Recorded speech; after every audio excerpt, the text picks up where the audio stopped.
the holder of the seal. In any city, in any country, go to any mental institution or halfway house you can get yourself to. Ask the person behind the counter to speak to the one who calls himself the holder of the seal. The clerk ought to begin to giggle gleefully and run out the front door, seemingly overjoyed. Wait for the doors to close, and then quickly follow the employee. You'll find that the doors open into a lush Mediterranean forest, with the scent of salt on the air and the crash of waves just audible above the cries of the local fauna. There is a chateau at the top of a towering, sheer cliff, overlooking the balmy seawater. Go to it.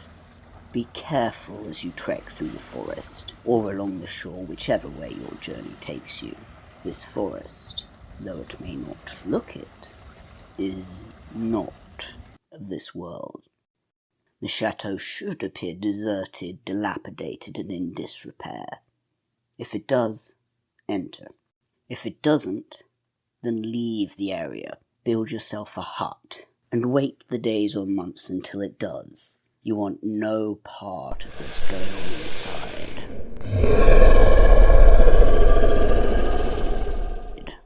Once it looks aged and decrepit, enter. When you do enter the chateau, make your way towards the cliff, towards the sea. You're looking for a towering set of mahogany double doors, engraved with arcane letters and symbols. These are of the language. Don't stare at them for too long, lest they consume you. Enter.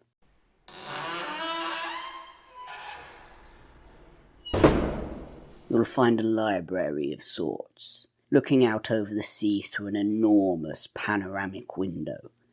There will be many, many bookshelves crammed with dusty books, whose pages haven't felt the touch of a hand, human or otherwise, for untold millennia.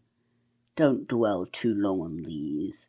There are 2,000 of them, and if you stop to satisfy your curiosity, you'll join the other corpses in the room. You might even see one at your feet, the remains of a previous seeker who couldn't resist. There's no way to know for sure, though. This holder likes to tidy up every now and then.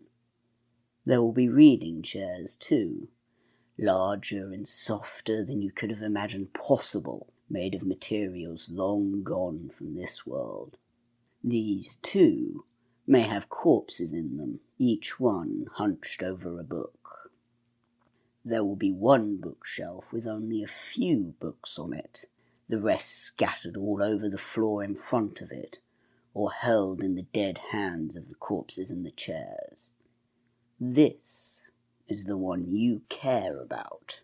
At some point during your time in this library, you'll run into the holder of the seal, an aged, decaying old man with reading glasses and a flowing robe that looks like it might once have been beautiful.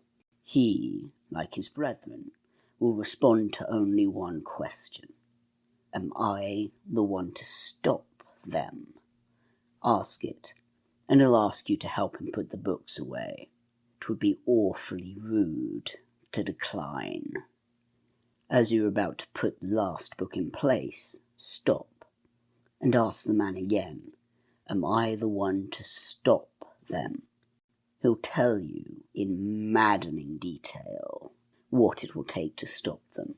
The sacrifice, tribute, suffering, torment, and vengeance that must be visited on mankind to keep them from coming together.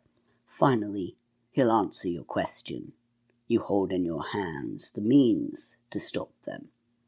If you've been paying attention while reshelving the books, you'll have noticed that by this time you have placed 537 on the shelf.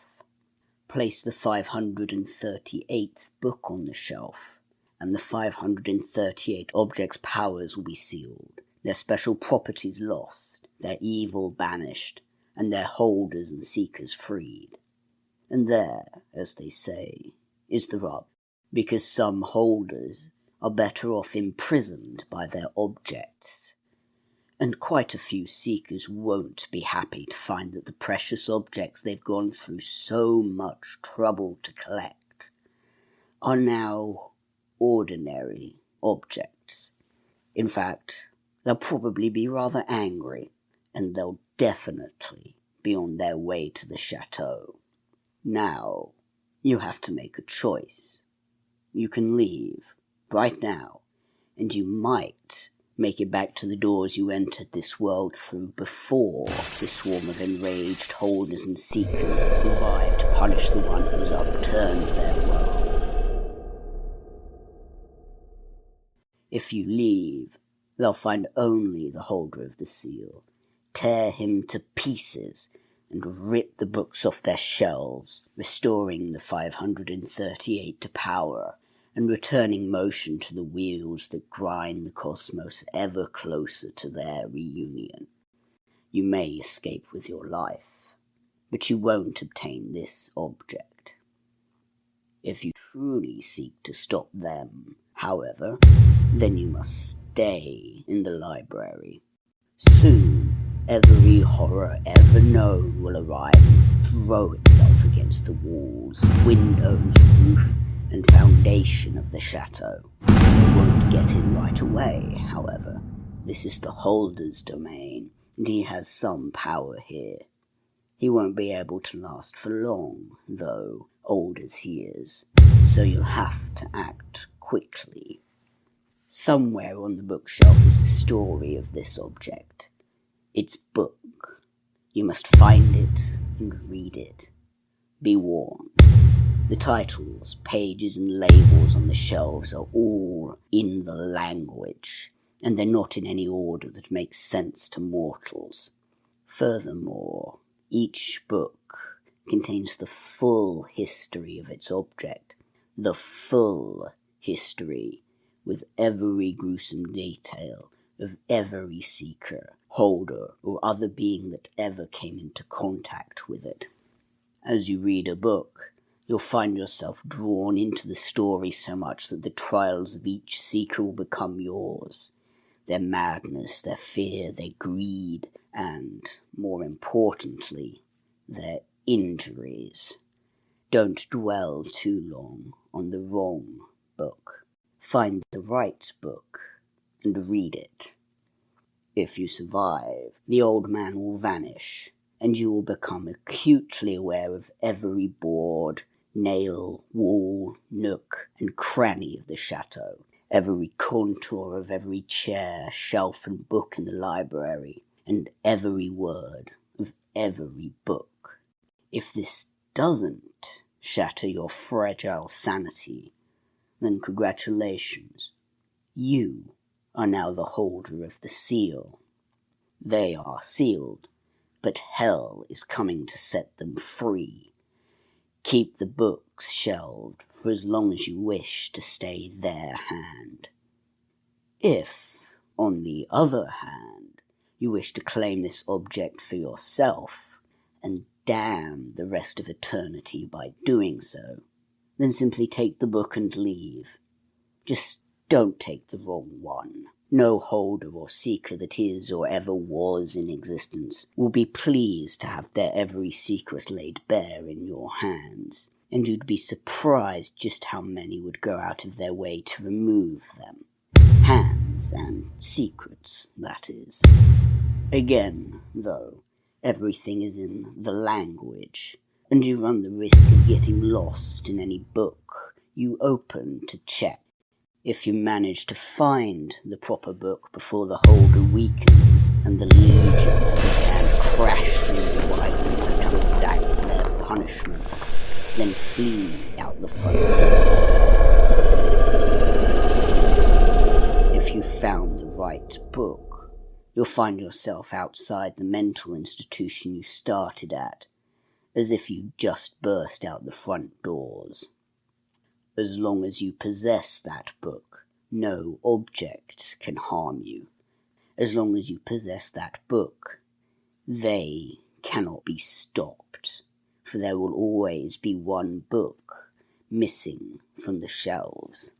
That book is object 143 of 538. You have broken the seal and scattered the pieces. How long can you live with what you've done? And that is the holder of the seal. It's part of a series known as The Holders, which I believe is actually getting kind of a redo with stories titled Object Number and, the numbers, so like Object 16, Object 26, and so on. I guess I hope you liked it. I'm still figuring out how sound design works and figuring out my workflow and how to actually, make these videos. So if you think there's something I can improve, or if there's something you like, feel free to go and, let me know in the comments and all that stuff. So thank you for listening, and good night.